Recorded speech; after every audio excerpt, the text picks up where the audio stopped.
everybody, welcome back to BnB Anime. Today, I am here with the person who claims that he's just here. I am just here. Hi, I'm just here. Nice to meet you. Yeah, welcome. And I also forgot to introduce myself. I'm Blue, you're listening to me. And Brad, that's Brad. Brad is here. Oh, I thought I was just here. This is interesting. I'm having an identity crisis. I'm running off an hour and a half's worth of sleep. So hi, I'm Brad. Yeah, it's going to be an interesting podcast today because Brad's on an hour and a half worth of sleep. My sleep schedule is super messed up due to insomnia. Not the video game convention, but like I couldn't sleep. I figured you were trying to like game jam out a horror game. What's going on, mate? I don't even know. Anyway, today we're going to be discussing All Out. But before we get into discussing our rugby sports anime, continuing off Sports Anime Month, this is going to be another two-parter, just like last week's, because this one is a 25-episode show. 25 episodes and only 25 episodes. There is no second season of this yet. No, I know. So we're going to be splitting this one up into two parts, same as we did last week with Kuroko no Basuke. So if you didn't catch part 2 of Kuroko no Basuke, that came out on Wednesday. We dropped it midweek. We're going to be dropping part 2 of this one midweek as well. So make sure that you keep your eyes peeled for that when it comes out, because yeah, we're only going to be covering up to and including episode 12 in this podcast. But yeah, so Kuroko no Basuke episode 2 came out on Wednesday, although it didn't appear on YouTube until a little bit later in the week. We apologize, we're sorry, but we got it up. So yeah, if you haven't seen that, make sure that you go check out Kuroko no Basuke episode 2, just in case you missed it, to catch off the second part of that. And yes, this one is also going to be a two-parter, so make sure that you come back on Wednesday if you want to hear the rest of the episodes of All Out, the rest of what we think of the rest of the episodes, and our overall opinion. That's all going to happen in part 2 of All Out. First part, though, you're going to get the news, you're going to get some backstory, you're going to get some, like, behind the, like, all of the, all the extra bits that we all the extra bits that nobody cares about. That nobody cares. Everybody cares about them. We all care about them. Credit has to be there. We all care about them. We all like to know who made what. But yeah, before we get into All Out properly, I want to know how your week was, Brad. It has been good. Life has decided to randomly spiral out of control. Love that. Not in a bad way, but not in a good way either. It's just I am extremely busy because 2 25-episode animes back to back. That's a lot. It is a lot of anime. Considering how much work you and I have going on right now and everything else, because I thought this was just going to be a 12-episode anime, so I sit down to watch it on Monday night, and I just scroll through Crunchyroll just to confirm that there's 12 episodes. I see there's 25, and I text Blue, and I was like, we got a problem. Honestly, I remember it being a 12-episode anime, and I figured out why I remember it being a 12-episode anime. Did you start it whenever it was coming out week to week, and then just not go back to it? Yeah, how'd you know? Because that sounds like the most you thing that I could possibly think of. And It turns out I was right. Mm-hmm. I got to about episode 16, and that's all I've seen. Well, that's all I watched the first time. And then I got ADD'd. That sounds about right. Yeah. And so this is the first time that I've watched it all the way through. I'm glad one of us has watched it all the way through already, because I have not. I haven't finished off the last couple episodes, so I lied about that. But outside of that, played some tennis. I made my part-timer my bitch on the tennis court. That was fun. You roping everyone into playing tennis with you now? Yes. Because look, the more people I have to play tennis with, the easier it is to make sure I always have someone to play tennis with whenever I want to go play tennis. I mean, that's true. But yeah, now I think I have like 10 or 12 people around me that I've gotten into tennis. So I am perfectly covered on the tennis spectrum. But yeah, that's my week. So how has your week been? My week's been pretty decent. It's the first week I've been fully braced the entire week, and I had physiotherapy the past couple of days. My wrist has been pretty sore, which is, not nice, but I think it's just, how when you have like an injury or something and you leave it alone, and then when you finally treat it, it hurts from the treatment, but that's just because it's like adjusting. Yes. Yeah? So it's kind of the way my wrist is. It hurts when it's in the brace, but it's only because the brace is putting it where it needs to be, and my wrist has been 8 years not braced, and then now it's like set wrong. So I'm resetting it to the position that it needs to be, which unfortunately is quite painful. So yeah, I've been having a pretty rough time with that, needing to take some breaks from wearing it for a while and just like resting it, doing the heat and ice thing. Because it's, yeah, the cartilage is probably pretty damaged. I mean, that's what the MRI I'm getting is to find out. But yeah, it's kind of sore. It's not fun. I can't remember. Did I message you yesterday and tell you to wear your brace? I don't think so. Okay, because it popped into my brain yesterday. I was doing something. I was like, oh, be a dick, message Blue and tell her to wear a brace. But then, obviously, I never got around to it. Yeah. I've been pretty good about wearing it. I'm going to get another brace at the end of this week. I'm going to go get, like, a proper legit fitting for one. Because right now I'm just wearing one of those ones that you can get, like, in the store. You know, when you're in a drugstore, you just buy, like, a wrist brace, you know? But I'm going to go get a proper, like, go see a pharmacist or whatever. I don't know who you would go see. But, like, I have a prescription and I'm going to go to a place that sells them properly. It's just, like, outside the hospital. It's where I was recommended to go. So I'm going to go there and talk to them, and they're going to set me up with one properly. But of course, because of COVID, everything happened so much later than it would do.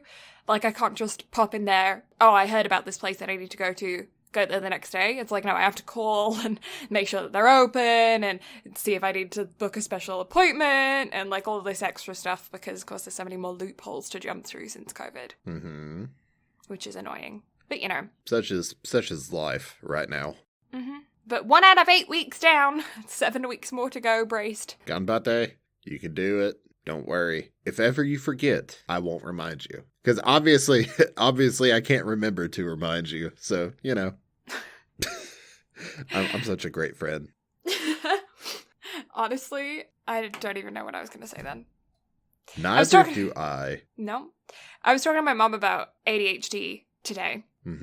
Because we're trying to figure out who else in my family has it. Because obviously I was diagnosed quite late. I was diagnosed by the time I'd already left school. And it's quite normal for girls to not be diagnosed while they're in school because of the stigma. There's like a belief kind of that it is more popular in boys, like it's more common in boys, but that's not actually accurate. It's just that it's more diagnosed in boys, right? And it shows slightly differently in girls, or, you know, tends to. And it's kind of like boys with ADHD are kind of like, oh, well, boys will be boys, so they run around and are crazy, and they kind of are allowed to get away with it a little bit more in society, whereas girls from a very young age get pushed to be more quiet and, like, reserved, I guess, just in the way that society is, which is sucky, but that's just the way that it is. And because of that, girls, when they have ADHD or autism as well, I've heard, but that's not from personal experience, that's just from the comparison that I've heard of the two. We tend to mask it in different ways than boys do because of the fact that society has pressured us to be more, like, seen and not heard kind of thing. So, yeah, I don't know. I wasn't diagnosed until I was 17, and now we're just, like, looking at we were just talking about my childhood and, like, everyone else in my family that we think has it. And honestly, I don't remember what I was going to say. Oh my god. Talking about ADD, I forgets the plot halfway through a sentence. Plot? Where? Where? Boobs? Where'd they go? Let me see them. I was thinking of the plot in this show.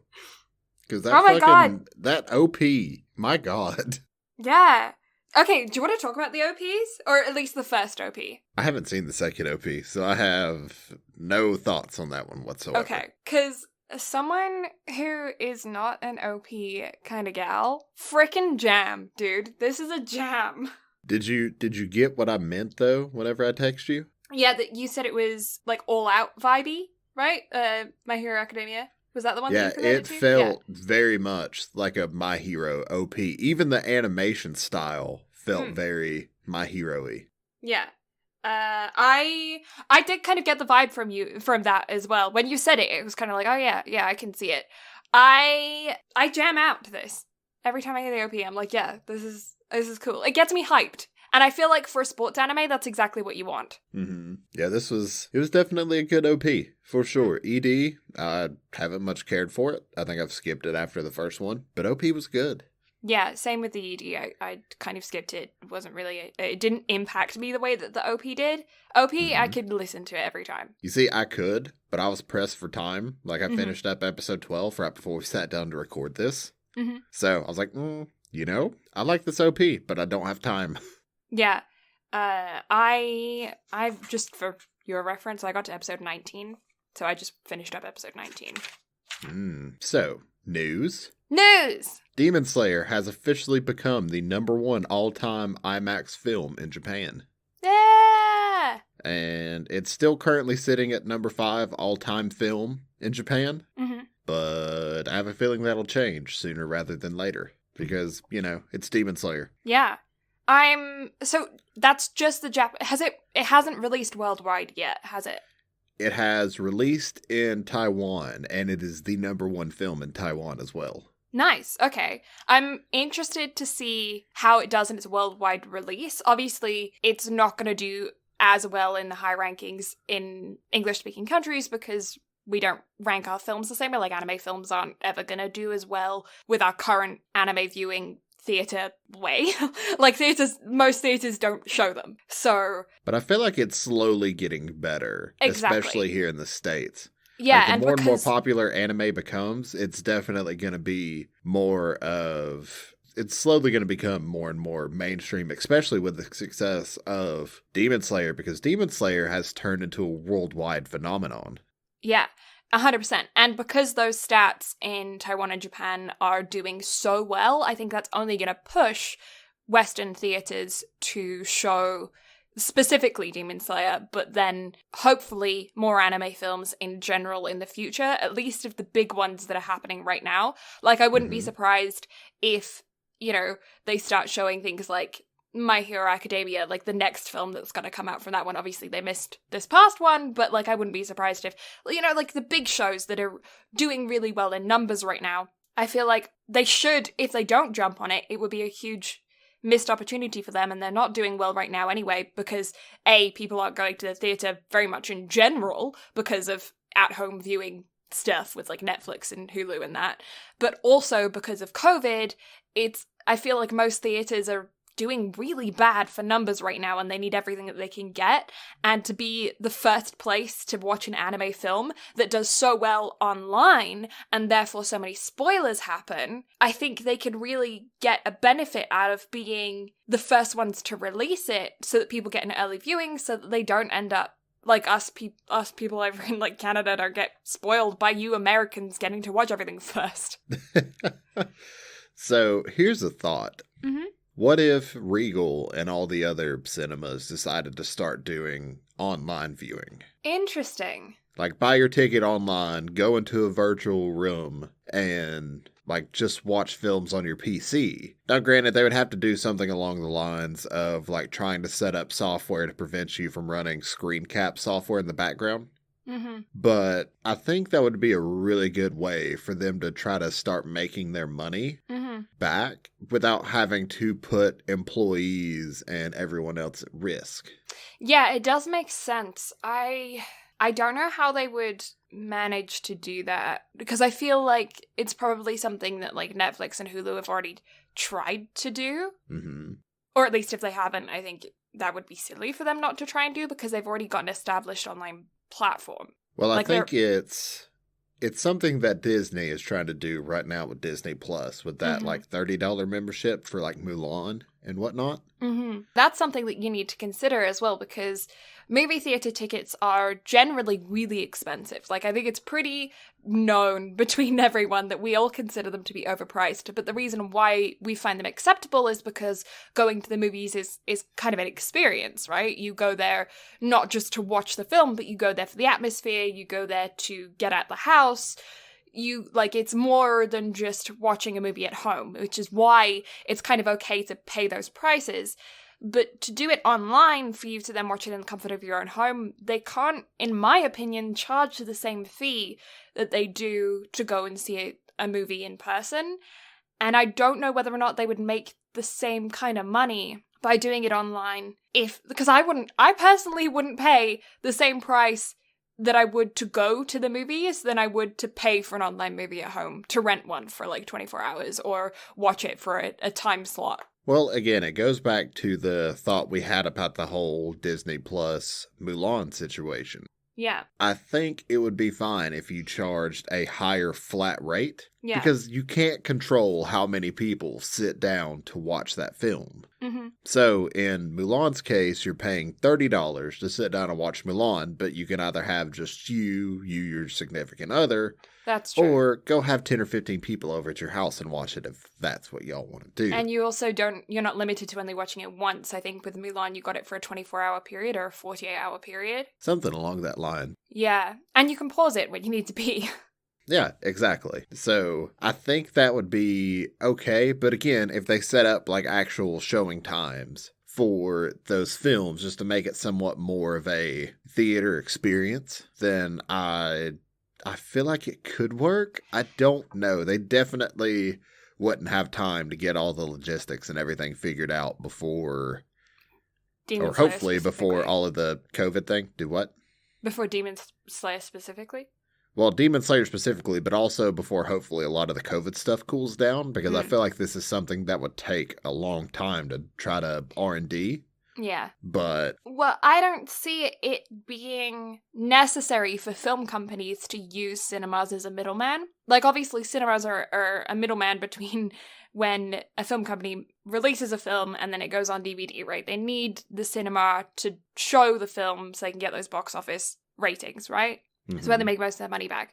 But then, with online viewing, I don't see why film companies would need to use cinema as a platform when they could just make their own platform. Like, for instance, no Disney film is gonna go on an online cinema viewing platform if Disney can just release it on Disney Plus themselves, right? Mm-hmm.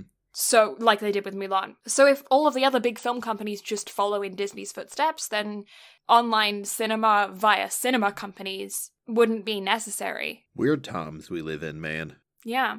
I really think that cinemas should go for odd things right now. I feel like they should try and reestablish themselves as something unique and really play on that fact that they are an experience. I think that's where they really need to push for, because that's what makes their prices worth it. But even then, they need to do more right now because people don't have the extra cash that they used to have, because a lot more people are living paycheck to paycheck right now, or don't even have a paycheck right now because whatever company they're working for has shut down during COVID. Or like people are, you don't find people with, if they do have extra cash, they're not going to be as willing to spend it right now, because people, I think, in general are keeping things pretty close to home, because you never know what's going to come around the corner next month, if we're going to go into another full lockdown right away, or if, or how long, if you're currently in lockdown, that's going to last, because I know some places that are in full lockdown. And so I think people are holding on to their money a little bit tighter, so you have to make every penny worth it for people that are going to the movies right now. For those select group that are going, you have to make it super, super worth it. So they really need to play up that experience factor.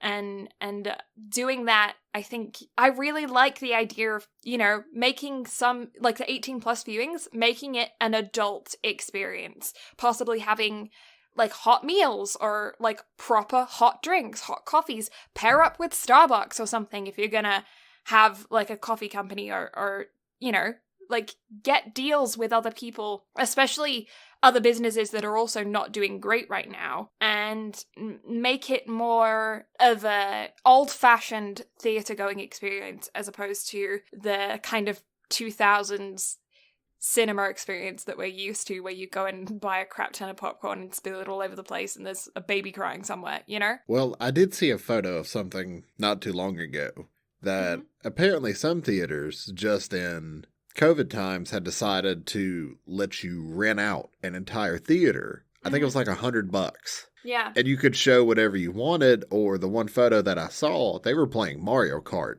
on the giant theater screen. That's awesome.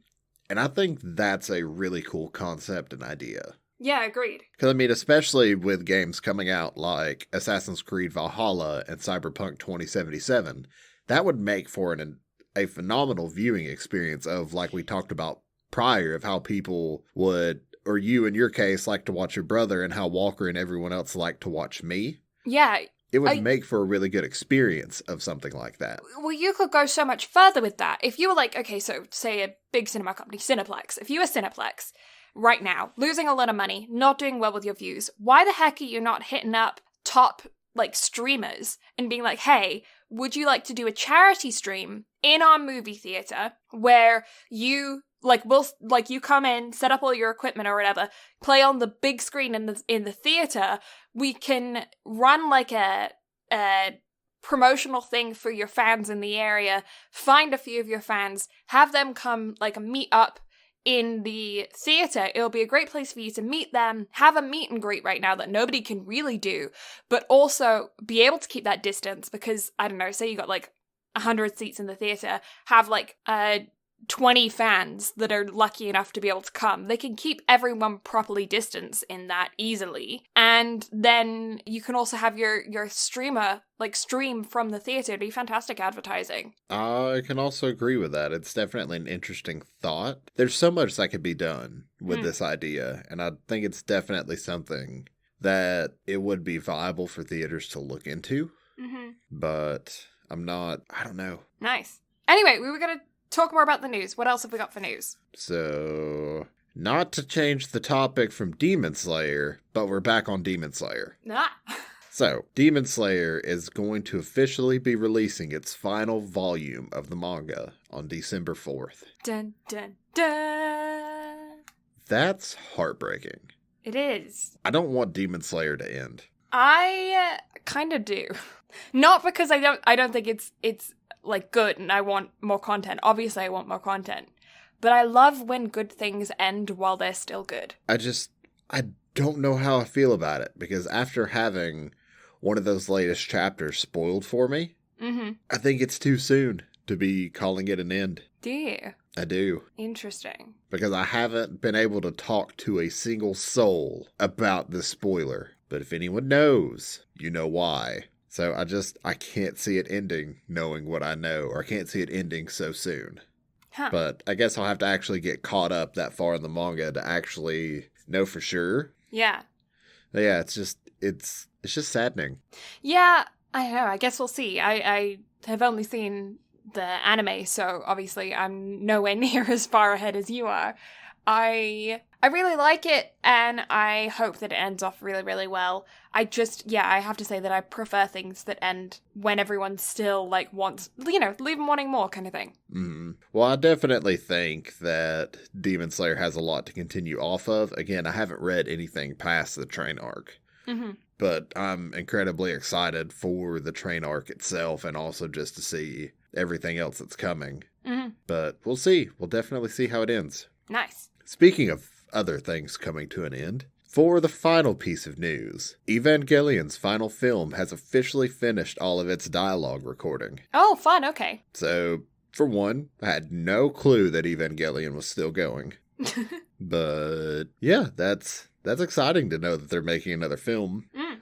I'm ready to have my anime card revoked, but I've seen absolutely zero of Evangelion. I have seen only bits and pieces. I have not seen anything in its entirety. All I know is that Darling in the Franxx was compared to Evangelion a lot. That's it. I guess we might have to put that one on the list then. Oh God, no. Oh God, no. Maybe one of these days, whenever we can actually do longer series. Yeah, okie dokie. Is that all? That is all the news, right? Now, why would I say it's the last piece of news and then withhold something? Maybe you're trying to surprise me. Surprise! I have nothing. You're disappointed? You're welcome. So, with that being all of the news, let's jump into all-out background information. I want to know who directed it, who produced it, all that jazz. Do you have that for me? Can you tell me about it? No. No? Aw. So, there's a manga. Is there now? There is a manga. Also, just throwing this out there. Mm-hmm. Its genre is sports. What? Gasp. Never would have guessed that. Never would have thought that at all. A sports anime during sports month? What are we doing here? I have no clue. Running a shit show. I'm genuinely shocked. Yeah. So the manga was written by Shiori Amase. It was published by Kodansha, and its original run ran from November 21st, 2012 through November 22nd of 2019 for a total of 16 volumes. Here's the surprising bit. What? So, it was directed by Kenichi Shimizu. Mm-hmm. Its original run was from October 7th of 2016 through March 31st of 2017. Mm-hmm. So, it's been fully out for 3.5 years now. Yep. And there's 16 volumes of manga. There's obviously a second season's worth of shit here. Yep. I want it. Yeah. And, you know, it's rated really highly on Anime Planet as well. I think it's like vast majority. I think it's like a 5 out of 5 stars, because obviously they don't, on Anime Planet, they don't have like a point system, but most people have rated it 5 out of 5 stars. So like the overall is a 5 out of 5 stars. So people tend to really love it, at least from what I've seen there. I haven't checked other sources, but like my anime list, I think tends to get more votes than Anime Planet. Now, I think I know what the issue is. Mm-hmm. So, the studio that made it is Madhouse. Okay. We've talked about Madhouse before. Mm-hmm. Madhouse is notorious for not doing second season. Mm-hmm. So that's just kind of how they choose to do their own thing. But it's weird because the stuff that they do multiple seasons for is typically things that you wouldn't necessarily expect to get a second season. Yeah. Because they did, or just going through history, not just shit that they haven't done first or multiple seasons of. They done Cardcaptor Sakura, Death Note, Devil May Cry. They've done one of our favorite slice of life / sportsy animes, Chihayafuru. And that got a second season. It got a third season. Yeah.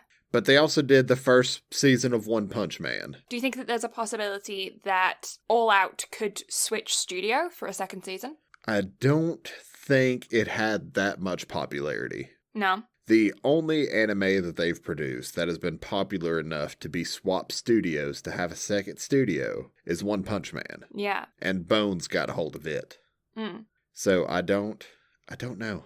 Yeah, I wonder if All Out wasn't as popular in Japan as it was internationally. I mean, look at Dead Man Wonderland. Yeah. It is a cult classic in the States. Like, every anime fan knows Dead Man Wonderland. Mm-hmm. So it's just such an odd case. But I know I've watched some top 10 sports anime reels just to get an idea of what to cover this month. Like in the case of Baby Steps, to where we had to sub it out for something. Yeah. And this was in most videos' top 5s. Yeah. I've been a fan of All Out since I first watched it week to week, which I managed. Excuse me? You've watched something week to week? I did. I watched this week to week back in 2016. I kind of forgot about it a little bit though, but what the fuck happened to you? I got hooked on it. I really, really, really did. And I don't know what happened. I don't know when episode 16 was released, but I feel like there was some big event that happened. What was I doing in 2016? Your Lie in April came out. Dun, dun, dun. I'm trying to think about 2016. How many years ago was that? That was 4 years ago. So I was 19. Oh! That would have been my modeling contract. I would have been in LA. LA. I would have been in LA. I was probably during LA Fashion Week time. This is when I was living on my own, like in the city, being a model and crap. Still watching anime behind closed doors though. Can't get rid of the nerd. You damn nerd. I had no one to talk to about anime during that time. It was so sad. I would go to work at the agency for like ridiculous hours, be surrounded by some of the most beautiful people you would have ever seen, like wearing a sweatshirt with my secret anime t-shirt on underneath, being like, yeah, no, I'm completely supposed to be here. I fit in with everybody. And then going home and just binging anime. Go back to my apartment and just binging anime. That was my life back then. It was a strange life. It's almost like a secret life. Yeah. But look at you now. Look at me now. Now I don't do the modeling, I just do the anime. But now you do the anime, but you have somebody to talk to it about. I do. I have friends. Like actual friends. rather than colleagues. And Yatta! yeah, it's fun. And you've got an idiot for a business partner. Who would have thunk? Well, at least you can keep track of things, so, you know. That is a bold-faced lie, and you know it. You're better than me at it, okay? I mean, that is correct. Although you put the most incompetent person in charge of scheduling everything and looking after everything, I still somehow managed to get it done. Because, trust me, it would be worse if I tried. I doubt that.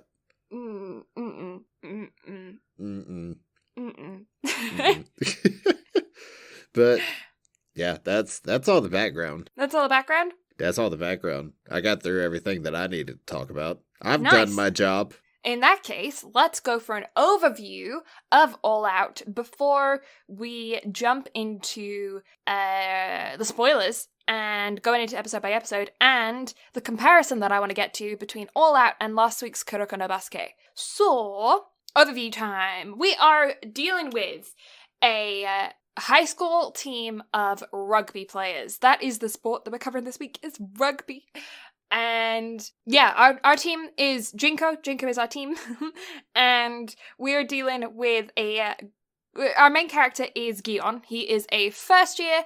He has never played rugby before. And he has small man syndrome? Is that what it is? He hates being called small or chibi or tiny little child, whatever, because he's grown up his whole life being much smaller than everybody else, which tends to be a fairly common plot in sports animes. It's one that you saw in Kuroko no Basuke. It's another one that is in Haikyuu and in All Out as well. It's a pretty common theme of character is small, underestimated because of their size, has some kind of personality trait based around the fact that they're small. I guess it works well for Japanese anime and Japanese viewers because Japanese people tend to be on the smaller side. So it must be appealing to their audience base. Right? What is tall? Dude, you know, you're 6'4". What is tall? I mean, yeah, you're right. I know. You, on the other hand. Yeah, that's right. What am I? I'm 4 foot flat? 4 foot even? I don't know. It changes every time I say it. I don't know how tall I am anymore. 3'7". I'm 3'7" this week. Somebody keep a running count of every height that I throw at Blue. By the time we get to the end of 2021, I'm going to be 3 centimeters tall. I can arrange that. But anyway, yeah, we're dealing with Gion. He is our main character. He's a first year in high school. He's never played rugby before. He kind of stumbles across the sport and has an infectious, ridiculous energy about him, wanting to jump into the sport, into being amongst all of the top levels when he's never done it a day in his life.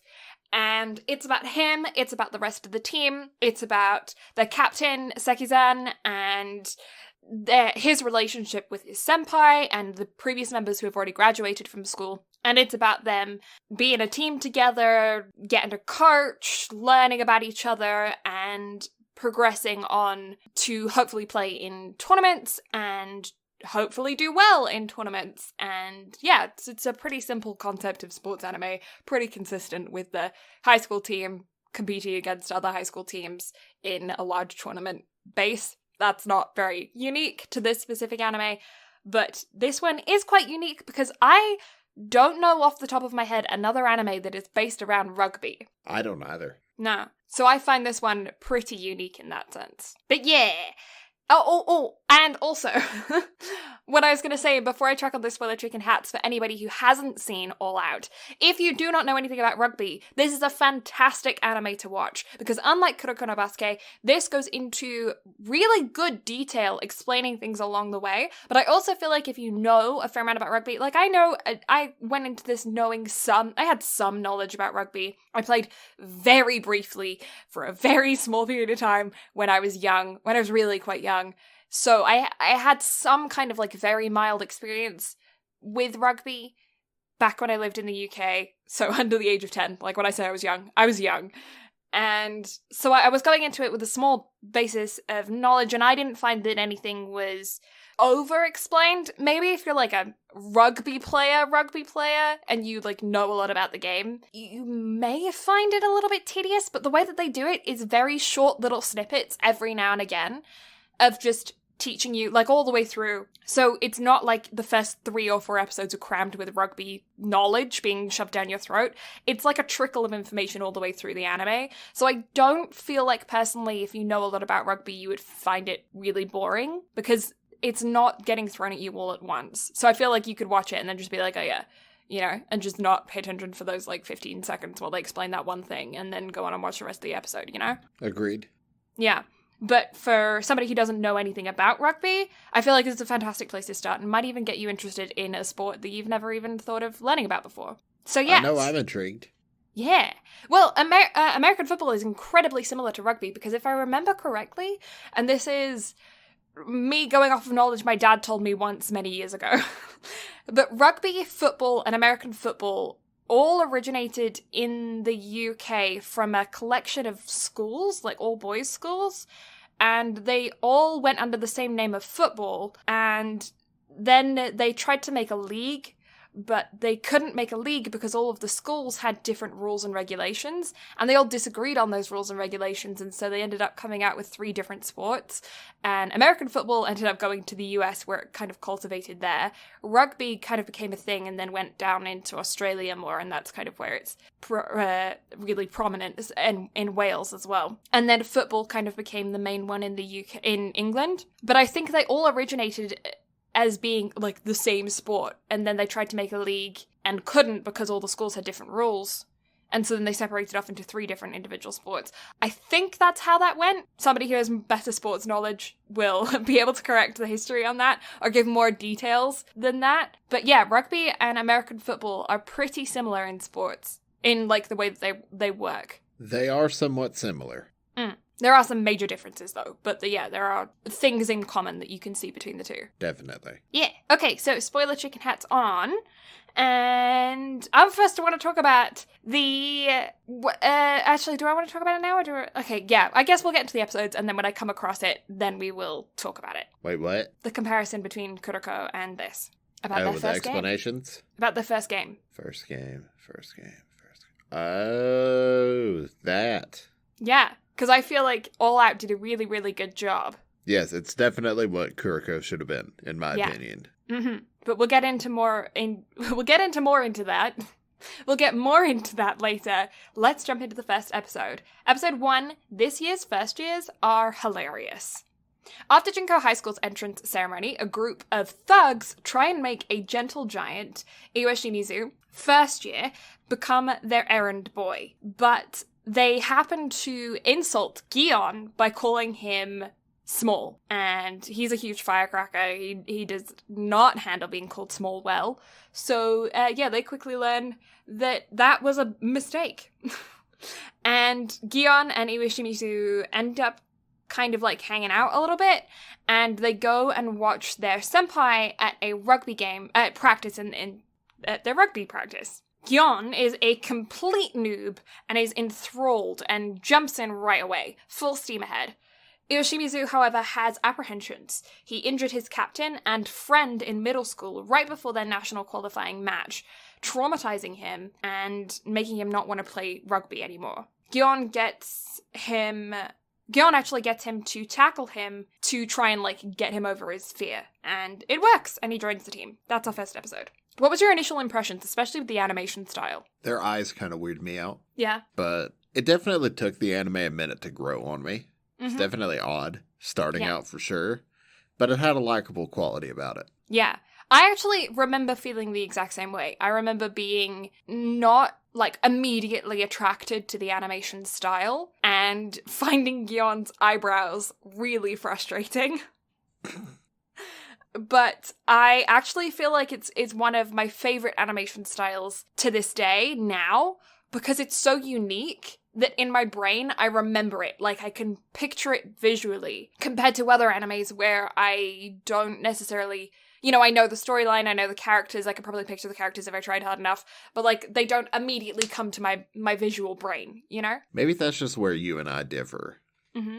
Because I'll remember animation over a lot of things. Yeah. But a lot of that, too, is because animation is typically one of the first things I look at, because if something is absolutely stunning, it sucks me in more. Yeah, I can understand that. As is the case with especially, like, Your Lie in April, with how colorful it is. Yeah.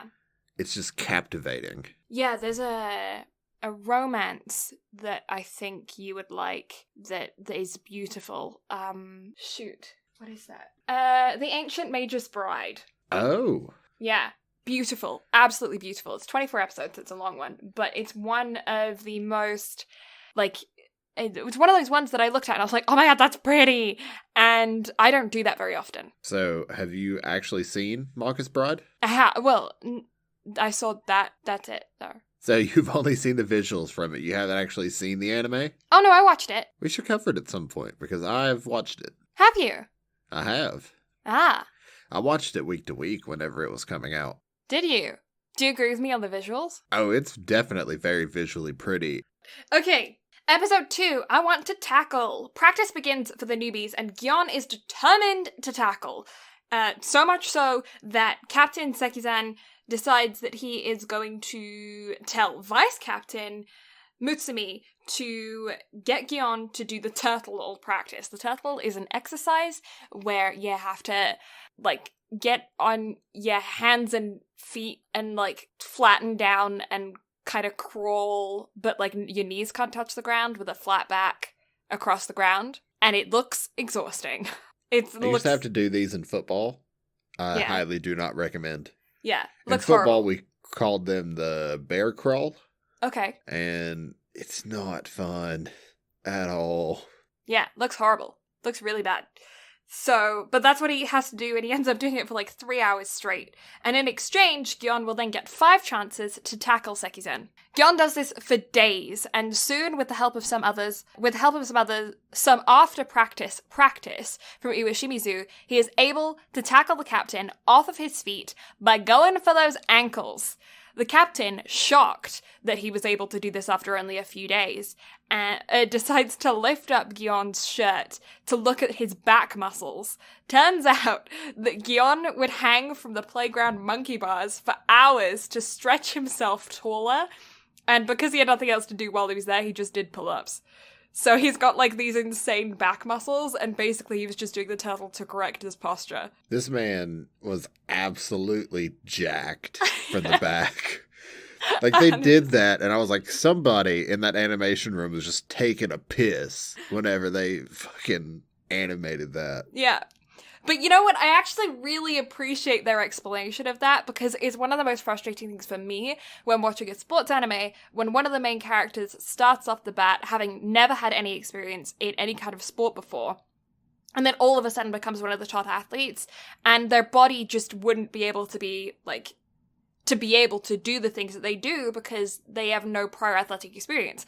In Free, there was a character who went from track and field to swimming, and you could justify that because he was an athlete going from one sport to another sport, whereas when you take a non-athlete and make them an athlete and then all of a sudden they're a top athlete, it's more unbelievable. So for them to do this and to explain the reason as to why he actually was able to master that position in so little time, it's hilarious. It made me laugh out loud, but it also explained why in a kind of reasonable way. Not reasonable at all, it's not realistic, but, you know, there is an explanation there, you know? You know what humored me the most out of that little montage? What? Whenever they did, like, the mid-episode cut, and they were talking about the indent that Gion left in the dirt, and they started calling it the Gion Trail.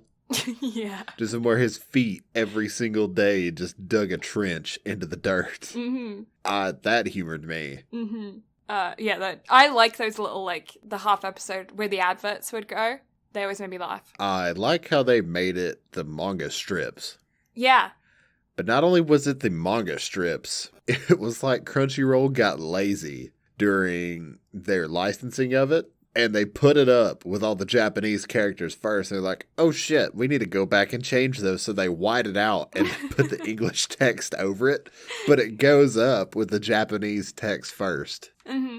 it humored me so much. Mm-hmm. But on the other hand, they don't give you nearly enough time to read what's on the screen, so No. you gotta pause it and look. Yeah, no, I agree.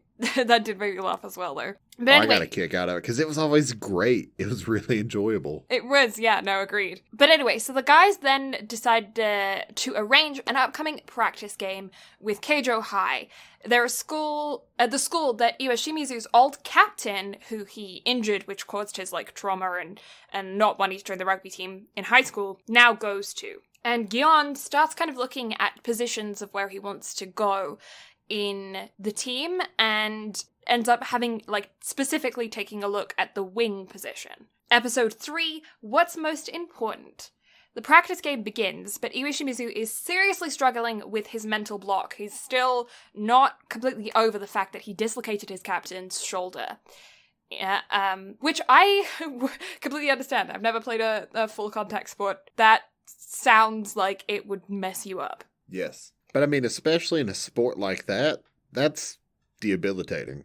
Yeah, because rugby's insane. They throw themselves at other people with, a fluffy helmet. It's not a fluffy helmet, but it looks like one, you know?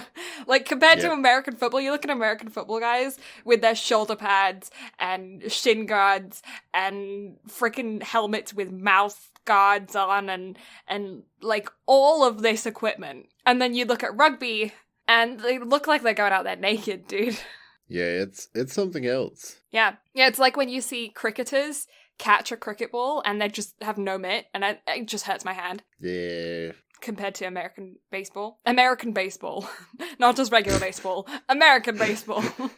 I'm so used to calling American sports American whatever the sport is, that now even when it doesn't need it, I still do it.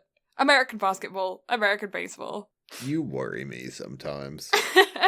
I feel like America's in its own little bubble with sports, and then the rest of the world has theirs, and then America just has their own sports. America, fuck yeah. You know what I mean, though? The rest of the world's on a different sports tab to America. Mm-hmm. It does. Yeah, without a doubt. It makes me laugh so much when you guys have, the World Series, and it's just Americans. Doesn't that amuse you? No, because No? I'm American. But it's like the World Series, and you have state teams as opposed to international teams. Yes, but they recruit internationally. No, but that's not how that works. We recruit from all the countries. Mm-hmm. Yeah. So it is the So how many World foreigners Series. do you actually have? 5? Huh? You have 5 foreigners then in total? 2 from Canada, you get a Japanese guy, and then a Mexican, and everybody else is American. That's not 5. Someone can't do math. No, can't. Neither can the guys in this show. But also, at this point, can we really consider Canadians and Mexicans foreigners? Yeah. We're all brothers and sisters here. We all live on the same continent. Technically, we're Americans, because you are, the United States of America, and we're from North America, so North and South Americans are Americans as well. But we are still foreigners, because we don't live in your country. No, it's fine. No, that's not how that works. You still need a visa to come up here, dude. No, it's fine. Visas. I don't need that. Yeah, you do. You only need it if you get caught. You can travel through to Alaska. That's all you're allowed right now. Straight path through. But what if I need to make a pit stop? Not allowed. But gas. But you can stop for gas. That's it. Gas But and pee food. breaks. No, you're not allowed to eat. Just gas and pee breaks. But nap. Nope. Straight drive through. But nap. Any more questions? All of them. Episode 3. What's most important? I already spoke about this. We already got into the beginning of this, but I'm going to do it again. Practice game begins. Iwashimizu, seriously struggling with his mental block. The other team sees him as a weakness because he's struggling so much with his mental block that he's not able to play to his top ability at all, and he's unfocused, and he's a weak member of the team. So they target him.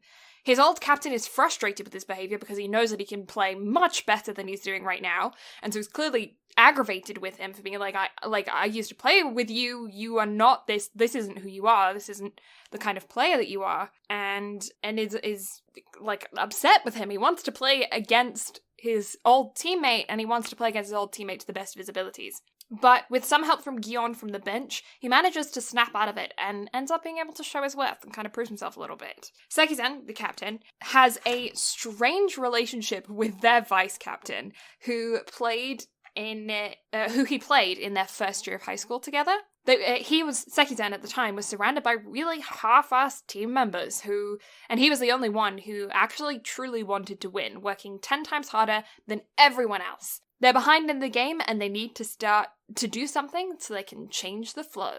What did you think of the humor that is throughout this show? It's interesting. Yeah. It felt very anime, if that makes sense. Yeah, it is, yeah. It's very on the nose type humor. Mm-hmm. I enjoy it, don't get me wrong. It's part of the charm of the show, but it's very anime.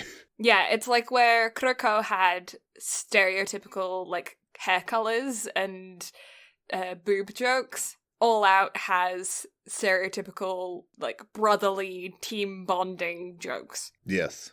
Yeah. I still laugh at them, though. They still make me laugh. I know they're cliche. I know I've heard them 10 times before in different animes. They still make me laugh. 100%. Episode 4. What should I do? Oharano is one of the first years who has actually played rugby before. So they only had 2 first years that had previously played rugby before. Rest of them were newbies.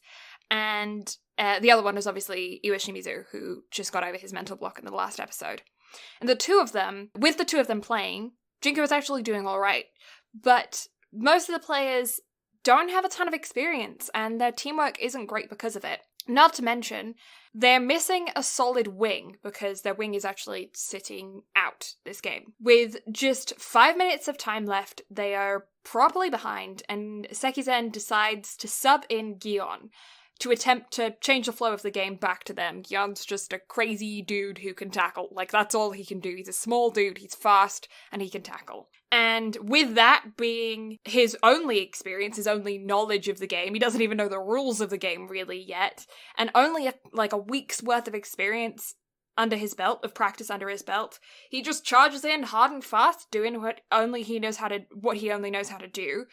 And Gion, in the end, actually forces them to have to kick from a difficult position because he made them score a try in a difficult position, not due to not giving up on the chase. So basically he just chased a dude until he was in an awkward position. He still scored the try, but then he was forced to kick from that awkward position as well, so they ended up only getting 5 points as opposed to the 7. They end up losing the game, but the captain is actually really proud of his first years. Gion got some experience under his belt, and the other 2 that already had previous experience, Harano and Iwashimizu, kind of get integrated into the team more and get to know the rest of the players, and it was a good experience for all of them. They ended up losing their first game.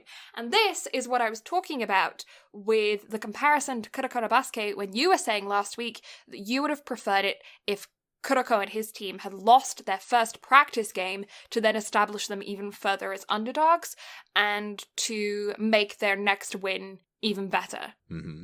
Agreed. Yeah. It's just, I feel like it makes for better storytelling that way because it gives characters more room to grow whenever they get their teeth kicked in. Yeah. Just my opinion, though. No, I actually really agree, especially in this circumstance where they are dealing with there is a difference between Kuroko and this in the sense that Kuroko's group had more experienced players, like everyone on their team except for the newbies who never actually played, the other first years who never played in a match. Everyone else had previous experience, and they were a more established team than this, so I feel like it's more realistic for them to have won their first practice game, although with everything that happened with Kisei later, it kind of changed that a little bit. I don't know. But with this group, I definitely think it would have been strange for them to win their first game, especially against their opponents who were a top 8 school in the region. Agreed. Mm-hmm. Episode 5, What's Lacking? So they started training camp during Golden Week, which is kind of like spring break, I guess? I think it is their version of spring break. Yeah. But it's everybody's spring break. I think businesses and everything shut down during Golden Week. Yeah. Like a large bank holiday. Yes. Yeah. But every day's a bank holiday. But yeah, I'm not entirely sure about that, but yeah. However, with the team's absent faculty advisor, they've kind of been left without direction for years. So Gion contacts a now retired coach, Komori-san, who used to actually be with the national team. He used to play on the national team for rugby. And he's an old dude now, and he calls them out on their practice methods and ends up working them really hard. The captain is happy to finally have someone to help them, even if Komori basically put him in a spot and was like, what have you been doing all these years? But he did it in an aggressive, I am taking charge of this team kind of way. But it's kind of upsetting to watch, but because of the captain's reaction to it, him just finally being so relieved to have someone to rely on, you can't hate Komori-san, even though originally you're like, you're so mean! I don't know, I kind of agreed with Komori, though. Yeah, Team 100%. kind of sucked. They did suck, but like, they needed to be put in their place, but you also just feel for the captain because he's tried so hard and had no direction. Yes. It's a weird dynamic. It is. And he's so happy to finally have someone to coach them, which is great. Episode 6, giving everything you've got. With the new coach starting to train them, starts to train them hard, and some of the team aren't really taking things as seriously as they should be, though. As much to the annoyance of the delinquent Ebumi. He starts butting heads with some of the team, and they call him out on going missing at night during Golden Week, so they're all, like, camping over at the school, and he's, like, disappearing during the night, and some of the team members are like, well, where are you going? You can't call us out on not working hard when you're going off to go party or whatever during the night. But what they don't know is that he's actually been secretly training for a long time, and despite his aggressive attitude, he's taking it just as seriously as their captain is. It's kind of his outlet for his aggressive energy, because he's always been the type to get into fights and brawls and stuff like that, and when he realized that all of his experience with brawls could actually help him with the sport, and he was able to take out all of his frustrations during rugby, it kind of became a sort of lifeline for him to stay grounded. And so he takes it seriously. He takes it seriously. Man, that's serious.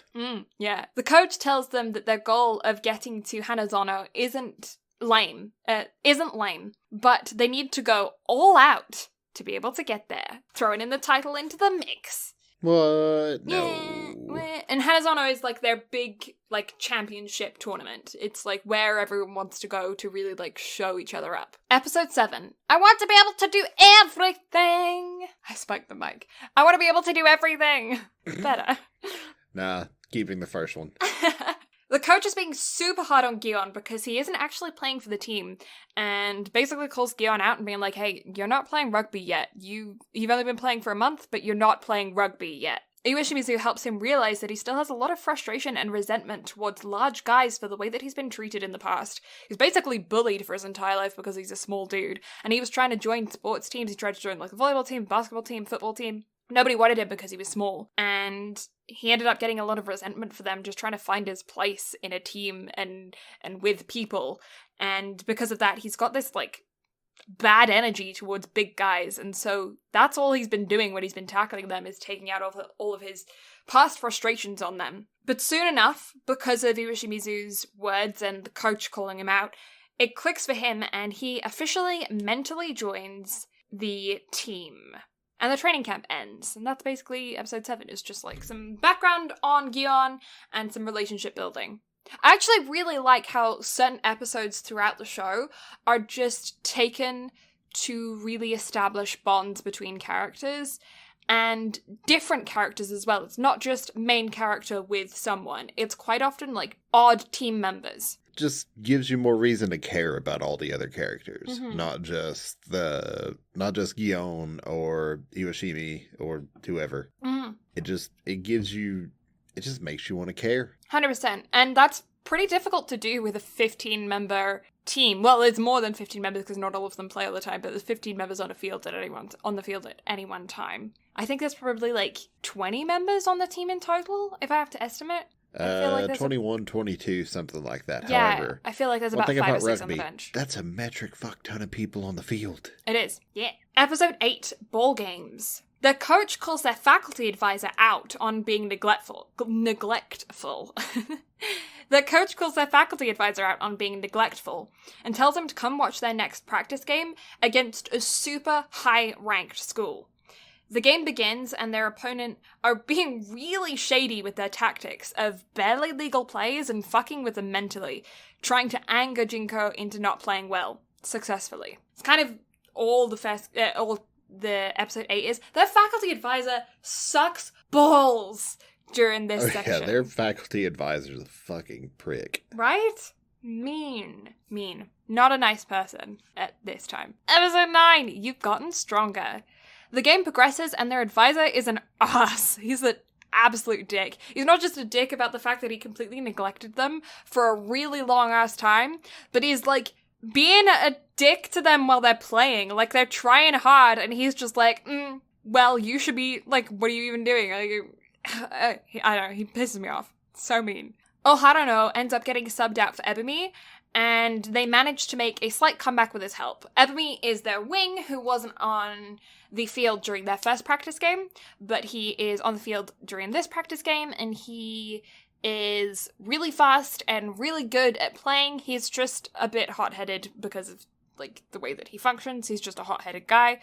Oh, Haruno actually ended up getting subbed out because of them provoking him and him not doing amazing at team stuff because he is used to being around other guys who are kind of on his level, and a lot of the team haven't been playing for as long as he has. He kind of grew up playing rugby, you know? So he wasn't the best for the team. He got subbed out for Ebony. They managed to make a slight comeback with his help. However, the difference in fundamentals is, well, fundamental. The coach tells them to absorb everything they can from their opponents and really use this to learn. The captain gets injured, but instead of it diminishing team spirit, his determination fires everyone up. Their advisor realizes that this isn't the lackadaisical team that he remembers, and the last time he saw a game was actually 2 years ago, when their captain was just a first year and was basically trying by himself. They play their heart out and earn the respect of their opponents, even though they lose the game. So they're 2 losses down. What did you think of them losing their second practice game? Again, I think they're playing the 8th person in the entire nation. Yeah, I think it's another top 8 school. Yeah, so they kind of deserve to have their teeth kicked in again. Yeah. But it was good to see that they had made improvements over the last game. Yeah, 100%. I also really like that Gion, our kind of main character, he is but isn't our main character because he's not the focal point of everything, but it kind of isn't originally established that he's a main character. You know what I mean? Mm-hmm. Like he's the main character, but it's still very team-centered. 100%. Yeah, and I really like that they actually didn't play him in this game because he is a noob and he shouldn't be playing in all of the games when he has only been playing rugby for 2 months at this point? Mm-hmm. And there are much better players than him on the team. So, although he has, the muscles and the physical ability to be able to play, he's still not there with the rules, the tactics, the strategy. He doesn't have a proper position yet. He's still kind of playing the Gion position. And he's not good at catching. There's a lot of stuff that he can't do. So it makes sense for him not to be included in this practice game, and I really like that they actually did that. Agreed. Plus, it means we get to know some of the other members on the team as well. Everybody gets growth. Yeah! Episode 10, I ate too much shaved ice. Coach makes him run to the beach to do more training, having to make up for their lack of equipment by using what's around them. Basically, it's the standard, we're a poor team and we don't have any weights, so we're gonna go to the beach and run on the sand episode. It happens in so many animes. In so many sports animes. Many sports animes. In fact, every one that we've watched. Yep. It's that whole underdog, we have no equipment, so we make do with what we got thing, and genuinely running on the sand is a fantastic workout, so it does make sense, and Japan's an island, a lot of beaches. Japan is multiple islands. Lots of beaches. So they're able to, use that. It's what they have around. It would be harder to go with that plot point if it was set in Canada. Yes. There are less beaches here. Episode 10! I ate too much shaved ice. I already said that. We're going through it again. The coach takes him to the beach for the training thing. Do, do, do, do. I already did that last. I did it with Kuroko, didn't it?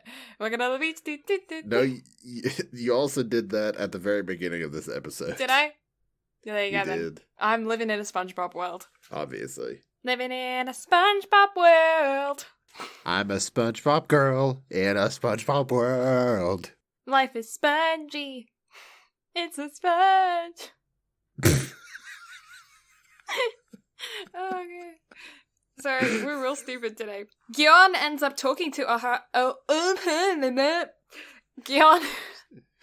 ends up talking to Harano on the beach and asks him about his younger brother who ended up loving rugby, who loved rugby more than anyone, and actually invited him to the rugby school that he went to.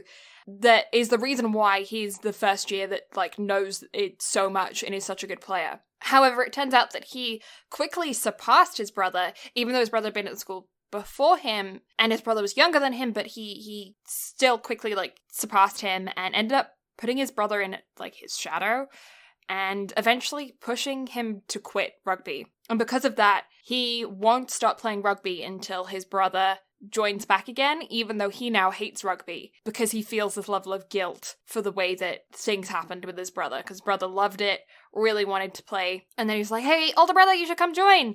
His brother's like, okay, sure, and then just was a natural at the sport, and that sucks so bad, and he's feeling obviously really, really guilty for it. Gyeon starts asking him more about positions, though, because he's wanting to know how he can improve for the team and be a better member, and Oharano ends up recommending a flanker position for him. Gyeon and one of his senpais go to the best school in the district to spy on the number one flanker and his twin brother, but end up getting caught by ... Episode 11, you have no feel for the game. No feel for the game. I'm all good. I'm fine. Are you? No. You're worrying me a little bit. Zamba Ryujin was the guy who caught them, and he is actually their ace. He is a strange player that's basically an extra forward. So rugby teams are kind of split off into forwards and backs, and yeah, they're like, it's kind of like different team, like the different segments of the team do different things, obviously, and the forwards, he's kind of like an extra forward for them. He's a back, but the way he plays is kind of like having an extra forward. I don't know if I explained that very well. Works for me. Yeah. With him and the twins, they end up crushing their opponent. The boys end up stopping off at a sports shop on their way home and talk about the game, talk about what it means to be small in rugby, and they talk about, because both of them are really short, they talk about the game, they talk about how they're feeling from it, because Gyeon's now really fired up from watching one of the best people in, like, the best teams in the country, but his senpai is actually feeling really down about it, because he's like, oh, well, there's no way we can be as good as them, and he's feeling really demotivated, but Gyeon's like, oh my god, that's amazing, I want to, like, jump on and practice right away, because that's our opponents, they're really cool, because Gyeon's weird like that. Everything about him is just like 0 to 100%. He doesn't ever do anything at like 50%. That's one thing I really actually, again, appreciate about his character is every time he's on the sidelines, he's watching the game, he's taking notes for the game, he's asking questions, he's really a proactive learner, and he's not just like doing the sports regime that was given to him, he's doing what he can outside of the training that he's given, not just physically, but also mentally, like asking questions and trying to learn as much as he can, even though he's kind of a slow learner. Well, I was going to say, did you actually look at his notes whenever it read them out? They're so stupid. That was brilliant. Yeah. Pass ball. Yeah. Take ball to end of field. Yeah. But they work for him. It's stupid, but it's brilliant. Yeah. I kind of understand, though, because sometimes you just need, like, that little thing to trigger a memory.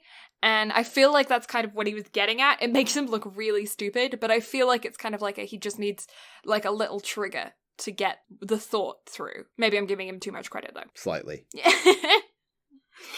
Anyway, whilst the boys are at the shop, they end up bumping into the twins, and Gyeon, having now found an idol, in Sekito, due to his incredible ability as a flanker, asks him if he thinks that he would make a good one.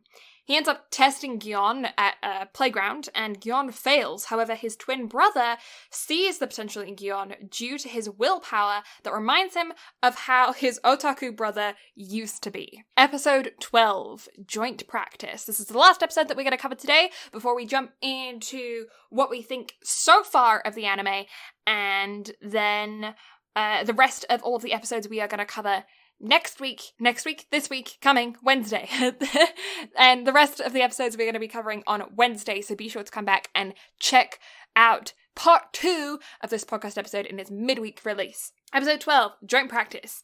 Jinko have a joint practice session with Keijo where they end up playing a game with everyone kind of mixed together. Iwashimizu gets to team up with his old captain and shows how strong he really is with a player that he's confident in and knows, and they obviously played like 3 years together in middle school, so they're really like in sync with each other, as opposed to the fact that that Jinko as a team, the way that they are now, have only been together for a couple of months. So 3 years versus a couple of months, he's able to play with his captain a lot more comfortably than he is with everyone else. Especially considering the first month of him playing with Jinko, he was battling with his trauma from having dislocated the arm of his previous captain. Yon ends up getting subbed in towards the end of the game and tries out the flanker position. He is all over the place, but trying as hard as he possibly can in his own crazy way.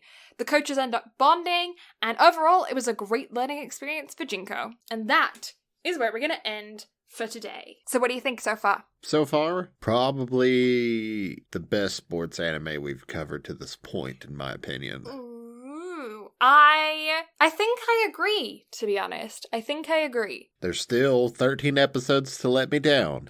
Don't get me wrong. But I'm really enjoying what I've seen so far. Yeah, I really like All Out. I really like the way that they've laid it out. I really like the underdog story, but not too much of an underdog to where you're feeling unrealistic or bored. I like the humor throughout it. I think it's very funny. I like the unique animation style. Freaking love the OP.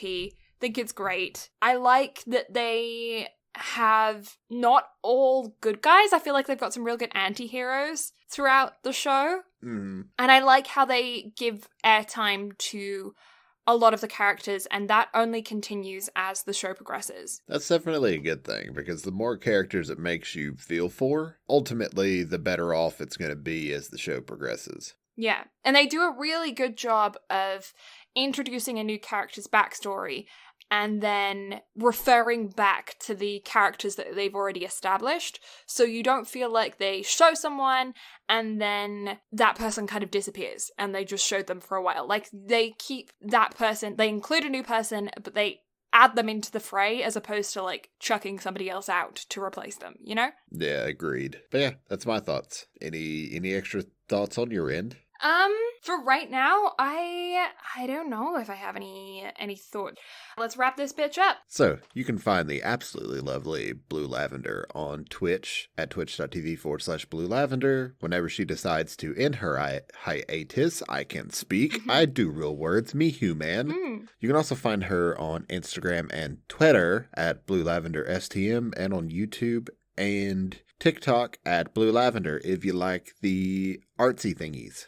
Yeah. If you like Brad, who is the lovely voice that I have been talking with today, you can find him on Twitch. He's streaming way more regularly than I am right now at Brad Carter Gaming. You could also find him on Instagram under the same handle, Brad Carter Gaming. He also runs our social media for the podcast, so if you want to check out some updates, some fun memes, things like that, we are at BnB Anime on everything. You can find us on Twitter, Instagram, Facebook, and YouTube, all under that title. Super fun, super easy, super convenient. And we also have a website where if you would like to listen to all of our archived episodes, everything that we've already done, all of the animes that we have previously covered, you can go to www.bnbanime.com. And if you also want to put a face to our name, or a face to a voice, I suppose, and find out some more information about us, also some background on why we're doing this, and some of our voice acting stuff, our art projects, things like that, that's all on the website as well. On the YouTube channel, we also have all of our previous archived episodes, so if you have missed one, you can check them all out there. Drop us some suggestions in the comments for some things to cover in the future, and some themes to have for over the months, because we love to hear you guys' opinions and thoughts, as well as your opinions and thoughts on the episodes that we are specifically covering. So have you guys seen All Out? If you have seen All Out, feel free to hit us up in those DMs or in the comment section to let us know your thoughts and opinions on what we think during the show. And yeah, again, second half of this is coming out on Wednesday, so keep your eyes peeled for when that drops. But aside of that, thank you all so much for listening. Blue and I greatly appreciate it, and we will catch y'all on Wednesday. But until then, bye-bye. Bye!